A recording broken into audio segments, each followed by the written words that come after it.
Hi, welcome to Kishore life journey. இப்போ நம்ம பார்க்க போகிற வீடியோ என்னென்னா 2026 எங்கள் வீட்டில் சூரிய பொங்கல் வச்சோம். அந்த பொங்கல் எப்படி பொங்குச்சுன்னு வீடியோக்குள்ளே போய் பார்க்கலாம் வாங்க.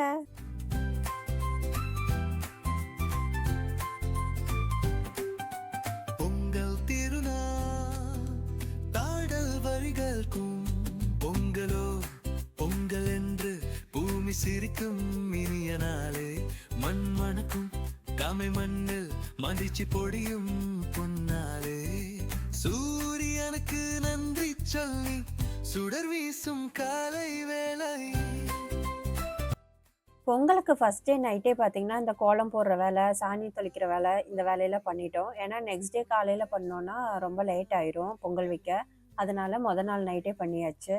கோலப்பொடி பார்த்தீங்கன்னா ஒரு 6 கலர் தான் கிடச்சிது.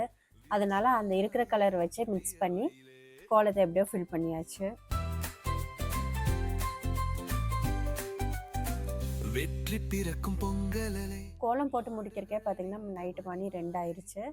லாஸ்ட்டாக ஹாப்பி பொங்கல் அப்படின்னு கோலம் போட்டு கோலத்தை முடிச்சுட்டு நாங்கள் போய் தூங்க போயிட்டோம். காலையிலே பார்த்தீங்கன்னா எல்லாம் குளித்து ரெடி ஆகிட்டு பொங்கலுக்கு தேவையான பொருளெல்லாம் எடுத்துகிட்டு வாசப்படியில் கொண்டு வந்து வச்சுட்டோம். பொங்கல் பானை நல்லா சுத்தமாக விளக்கி அதுக்கு மஞ்சள் குங்குமம் வச்சு பூ வச்சு அதில் மஞ்சள் கட்டி பொங்கல் செய்கிற இடத்துல கொண்டு வந்து பானையை வச்சாச்சு.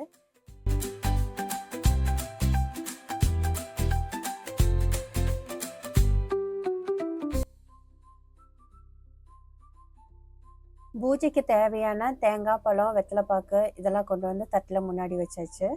பொங்கல் வைக்கிறதுக்கு தேவையான அடுப்பு, விறகு இதெல்லாம் பார்த்தீங்கன்னா எங்கள் வீட்டுக்காரெல்லாம் ரெடி பண்ணி வச்சுட்டாரு. ரெடியாக இருந்துச்சு. நெக்ஸ்ட் வந்து சூடம் பற்ற வச்சு பொங்கல் செய்ய ஆரம்பிக்கலாம்.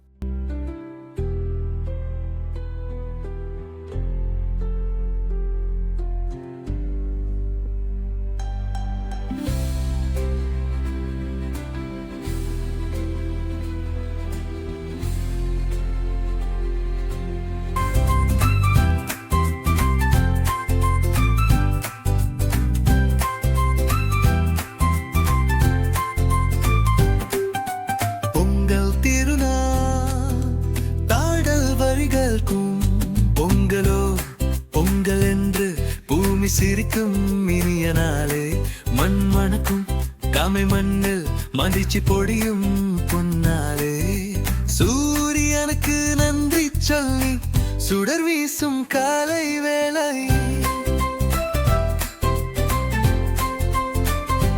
பொங்கும் பானை பார்வையில் பெருமை பேசும் வாழ்வினாலே கருவின் இருப்பு நாவிலே கதிர். அரிசி கழுவின தண்ணியில் பானை ஃபுல்லாக நிரப்பி ஃபஸ்ட்டு நுர வந்தோன்னா பொங்கல் பொங்கினதுக்கப்புறம் தண்ணியை கம்மி பண்ணிவிட்டு அப்புறம் அரிசி போடணும்.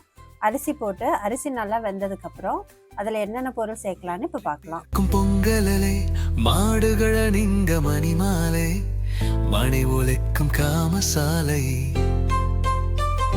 உறவுகள் கூடும். பச்சரிசியும் பாசிப்பருப்பும் நல்லா வெந்தோன்னா வெள்ளை ஏலக்காய் போட்டுட்டு நல்லா நெய்யில் முந்திரி பருப்பு திராட்சை தாளித்து பொங்கலை கொட்டிடலாம். இப்போ பொங்கல் ரெடி ஆயிடுச்சு. நெக்ஸ்ட்டு நம்ம பொங்கலுக்கு பூஜை பண்ணணும். பூஜைக்கு தேவையான தேங்காய் பழம்லாம் உடச்சி வச்சு இப்போ சூரியனுக்கு பொங்கல் படைச்சிடலாம்.